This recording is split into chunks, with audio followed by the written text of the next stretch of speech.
Mothers are characterized basically by the virtues of selflessness and sacrifice.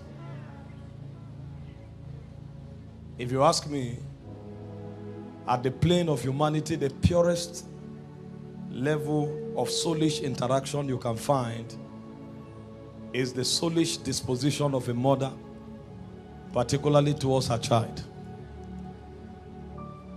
I believe if God were not to give us new birth, if God were to modify the old creation, the purest form of souls you would have found would have been the souls of mothers. And so we want to appreciate them for who they are and for what they represent. And tonight we are blessed because we have learned from scriptures the possibility of functioning as a supernatural woman and mother so that you can raise supernatural offsprings. It's important for you to know that a lot depends on you in a bastardized society like the one we have. I've taught you here that there are two major institutions that Satan fights with all his arsenals. The first is the family institution, and the second is the church. And the reason is because these two institutions, amongst other things, are the institutions responsible for determining the purity and the conscience of society. If these two institutions are destroyed, government will fail. Every other institution will fail. And so because the devil is a strategic fighter, he directs his arsenals to these two institutions with an attempt to destroy it and then to destroy society. It happens to be that in the family institution, the mother plays a very significant role, and every one of us here who is a woman must pay attention. You must develop and build yourself so that you can build the family institution. Because to a very large extent, a lot depends on you. I don't have time to teach you tonight. The Lord has spoken to us. But I want you to know that there is a ministry that every mother has. And everyone who is hoping to become a mother must pay attention to that ministry. You know, the fivefold ministry is for some, according to Ephesians 4:11. But there are ministries that are specific for mothers. Others can walk in it, but every mother must walk in it or walk in them. The first is the prophetic ministry. Every mother who will be an accurate mother must be prophetic in nature. Because the destiny of your children require prophetic intelligence to be guided. If you read your Bible, you find that most children, before they were born, their mothers had encounters. And they were able to peep into the scrolls of the Spirit to itemize the destinies of those children. The prophetic ministry of mothers is not an office per se. It's actually a height in the spirit that they get into because of their intercessory enterprise. And so anybody who is preparing to be a mother must journey in priesthood to a point where she can discern from the spirit realm. Otherwise, she will raise useless children. And so motherhood is a very spiritual responsibility. The mother of Samson had encounters. Elizabeth had encounters. Mary had encounters. And so if you are here and you are not yet familiar with the spirit realm, you are not yet ready to be a mother. And so Mother's Day is a call for the activation of the prophetic dimension that is in your spirit. And that prophetic dimension can be born through prayers. We read from Luke chapter 2 verse 36 to 38, a woman called Anna. There was no record that she was prophetic. But when she gave herself to prayer, the portals opened. So any mother who will pray will discern. And if she discerns, then her family has a future. The second ministry of mothers is the ministry of leadership. And leadership in this context speaks of wisdom. The wisdom to build. As a young lady, you can derive so much pleasure in your beauty. But when you are becoming a mother, wisdom is a factor you cannot do without. Any woman who is not wise will not just destroy her home, but to become part of the problem of society. In 2 Samuel chapter 20, verse 16 to 22, the Bible told us about a woman that demonstrated leadership that delivered the whole nation. Joab, the king of David's army, went to a city to destroy it because a man in that city had risen against the king. And when the army came to destroy the city, a woman cried out and said, "Hear me, hear me." And she summoned the attention of a military general. And when Joab came to her, she said, "It is captured in prophecy that they will get counsel from Abel. So listen." And Joab said, "I listen." And she said, "You can't destroy God's inheritance. The land is the heritage of God. No matter what happened, you can't march an army here to annihilate us. It will be against the counsel of God. Who is he that you are looking for?" And Joab called the name of the son of Bichri. And the woman told her, "Go back with your soldiers. By tomorrow, we will throw the head of the man you are looking for. Go home." And Joab went back, and the whole nation was delivered. No man could stand. But a woman of wisdom stepped out and saved a whole territory. Most of the attacks that will come to the home front, it will not be power that will solve it. It will be wisdom. Either the wisdom you inject into your husband or the wisdom structure you put in place. Wise women must rise. So Mother's Day is a call for wisdom. The third ministry of mothers is the ministry of worship. A mother must learn to teach the family the way of worship. Anything that happens at home, lead the Thanksgiving procession. You must be the one who is prompt to say, "Let's give God thanks. Let's glorify God." I'm not saying you take the position of the priest. If you study Israel, Moses was the leader. Aaron was the priest. But when they crossed the Red Sea, in Exodus 15, verse 20 to 21, it was Miriam that led Israel to give thanks. So every mother must master the art of gratitude.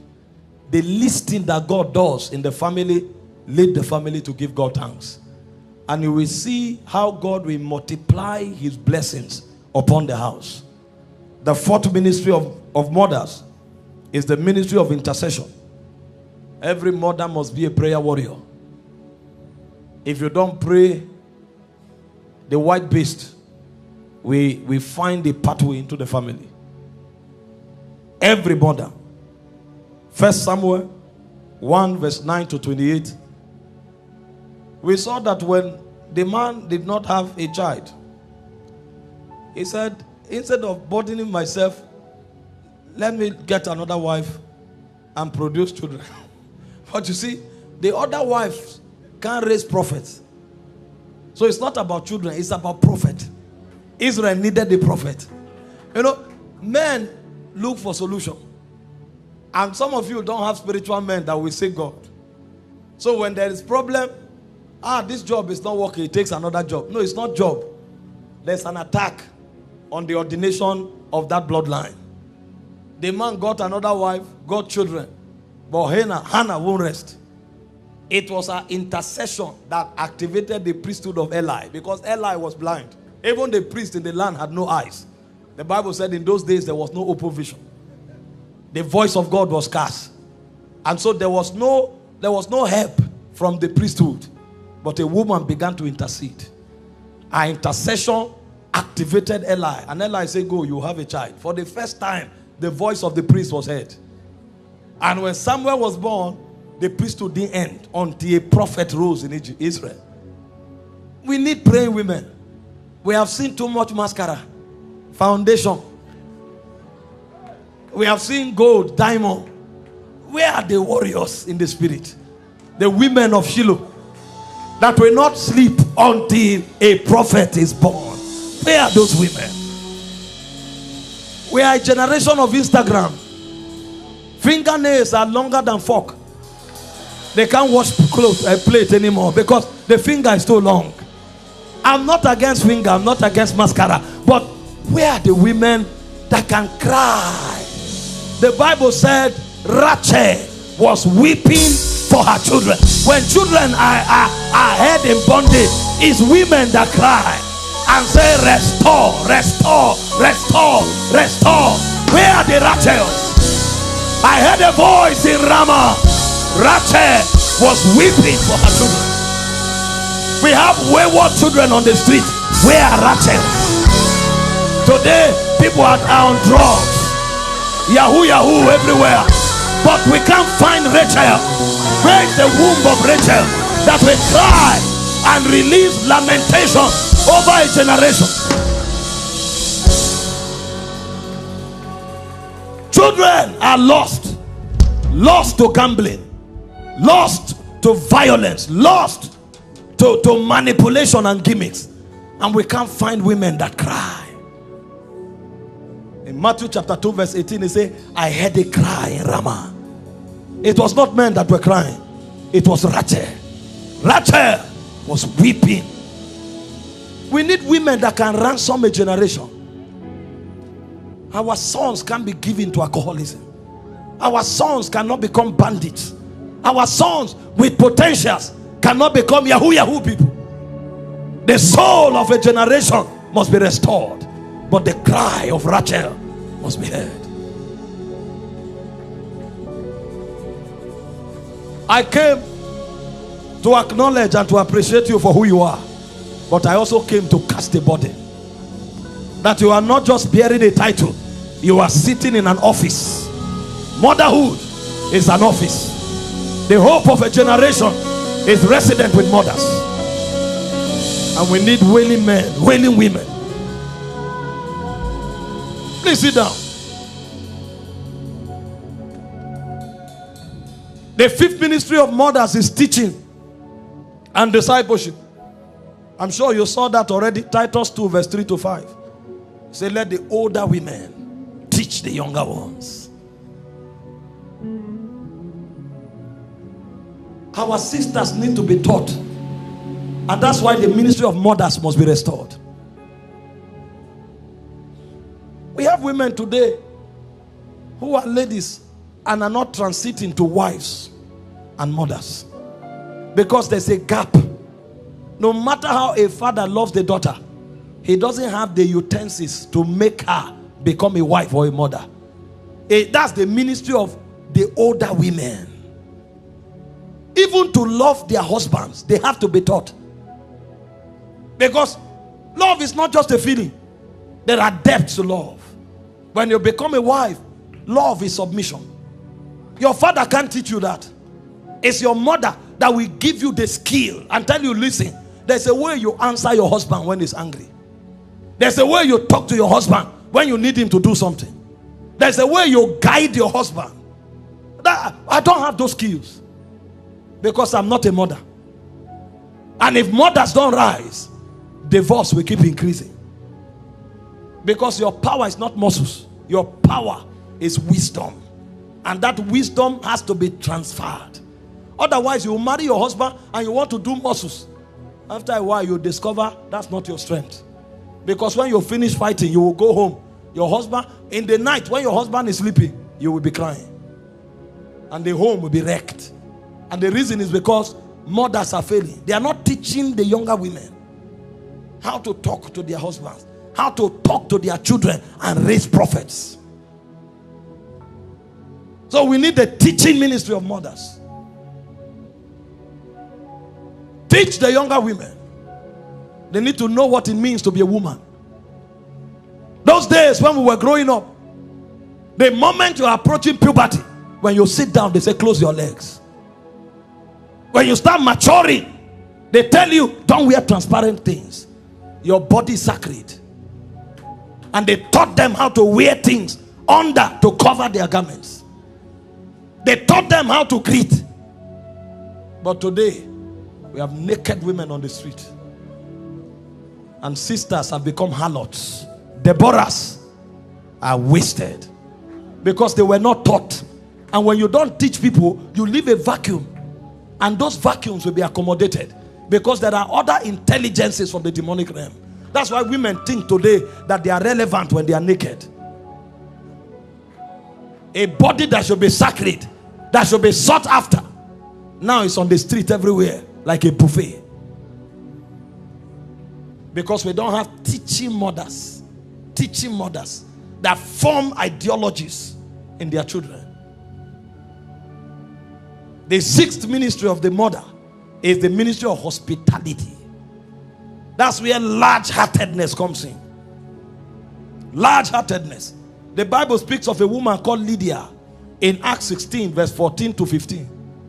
Even when she died, people were wailing. Look at this garment she gave me. She couldn't die. They had to resurrect her.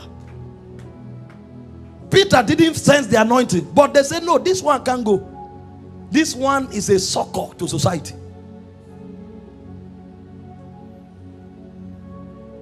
The heart of many women now is so narrow. Narrow. That's why they are raising men who are selfish and self-centered. Those days when we were growing, when it's lunch, you'll see strange people come home. Your mother will say, give them food. He is teaching you something. That what you have does not belong to you alone. It belongs to you and every other person that has need. When you have that orientation, tomorrow if you become a businessman, you will know how to handle people with temperament of mercy and kindness. We have people in power today. They are ruled by self-centeredness because they were not taught hospitality. When neighbor's child is hungry, mother say, enter and eat. Eat your food here. Don't give them. Don't give them. You think you are helping your child? You are raising a self-centered, wicked man who will no longer have compassion when he grows. Hospitality is one of the greatest weapons of mothers. Your child has to say, share with that person. You are teaching him something. That's how we found Bible women. Number 7, mothers are soul winners. They didn't just win individuals, they won nations. The first evangelist was not a man after Jesus rose from the dead. Not one apostle preached the resurrection until Mary Magdalene preached. He is risen. He is risen. The first gospel was preached by a woman. He is risen. Before the apostles discovered. Even in the ministry of Jesus, in Luke chapter 8 from verse 1 to 3, women sponsored it. If mothers don't teach their children their heritage in God, they will raise wayward men.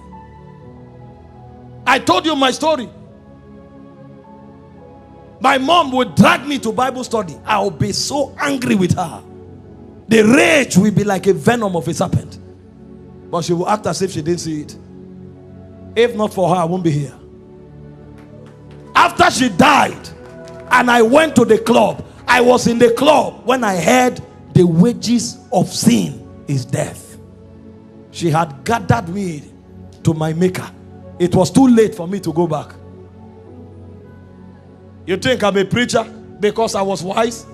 My steps were gathered. The same way the woman gathered Samuel to Eli. I give you this one. You can't turn back, sir. If a woman win you, you can't turn back. She will pour her bowels on the altar until your destiny is realized. My mom cried over my soul. He can't be lost. I rose up stubborn with a lot of imaginations, but she chiseled me on the altar. You can't be wayward. You can't. I give you to God. The days when I thought I became wise, her oracles, her covenants, her priesthood did not allow me wander away. Even in the club, the walls were talking to me. This is not your place. A place has been prepared for you among the sanctuaries of the priest of heaven. You can't waste here.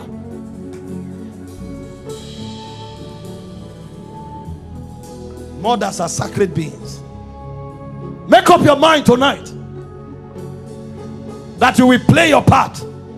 You can't talk Moses without Jochebed. It's not possible. Before he went to Horeb, there was a woman that nurtured him. So the reason he found Horeb was because that woman put a burden in his spirit. And the Bible says when he was come of age, he refused to be called the son of Pharaoh's daughter. Who told him that you are in Egypt but you are not from Egypt?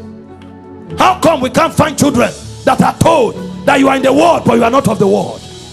Because we don't have mission-oriented women who can plant the burdens of Abba in the spirits of men. This is not your home. Then the guy came of age. He said, I am not the son of Pharaoh's daughter.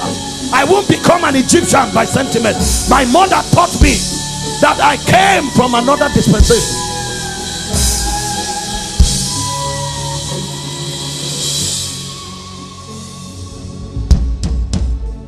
Society is bastardized because we need an emergence.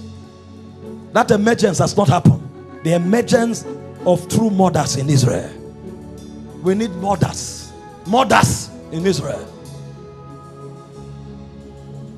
The 8th ministry of a mother is compassion. Oh, Dorcas, another Lydia kind of woman.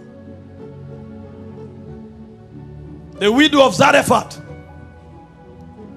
I have just this left to eat with my son and die. No, go and make for me first. What was she thinking? Our society has become conscienceless because in the formative years of children, they didn't learn compassion from their mothers.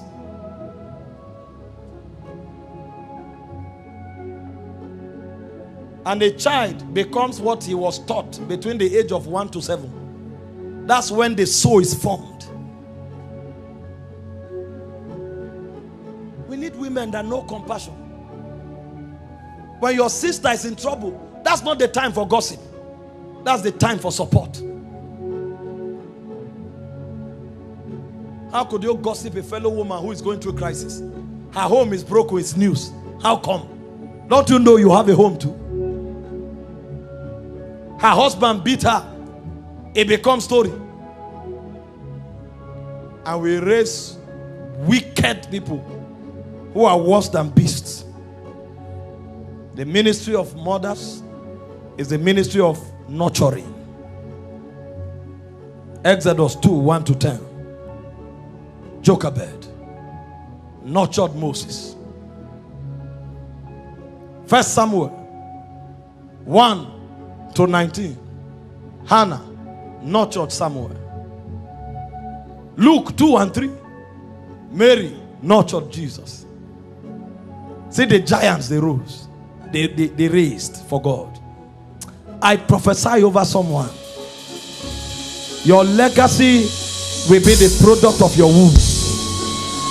You will raise kings. You will raise prophets. You will raise men that will become answer to society and to generations.